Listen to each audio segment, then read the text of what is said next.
Si je devais décrire Zoo en 3 mots, ça serait complet, facile et accessible. Aujourd'hui, on est au Zoolix 2023. Voilà, donc je suis très contente d'être là parce que ça me permet de mettre en avant des nouveautés qui vont arriver. Et donc, ça me permet de réfléchir à certains projets à mettre en place plus tard en me disant, OK, je sais que Zoo va me permettre une solution, au moins dans l'avenir, ou même d'ores et déjà disponible, à mettre en place. C'est un partage d'expérience et quelque part, ça rassure un peu. Donc, on est vraiment dans un échange d'expériences qui est très complet. Ça permet de comparer un petit peu les situations et de prendre plein de nouvelles idées pour les développements à venir.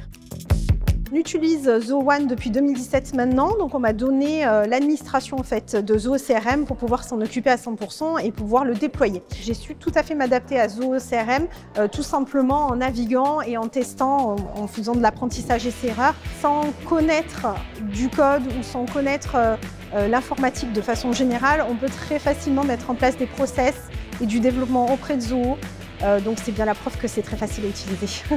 Et il n'y a pas d'équivalent ailleurs sur le marché. J'avais l'habitude de gérer les tickets à l'époque avec Excel.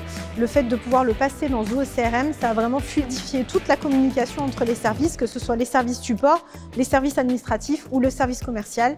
Donc on a vraiment gagné du temps. Je dirais que ça pouvait être de l'ordre d'environ une trentaine de minutes par personne et par jour. Et ce qui a été génial, c'est que petit à petit, en voyant ce qu'on pouvait faire avec le service commercial, il y a d'autres services qui ne sont pas forcément dans le commerce qui se sont énormément intéressés à Zoo. Donc aujourd'hui, on a le service support qui est sur Zoo également, mais on a aussi le service SAV qui va s'y mettre aussi prochainement. On utilise à peu près une quinzaine d'applications de Zoo One en tout.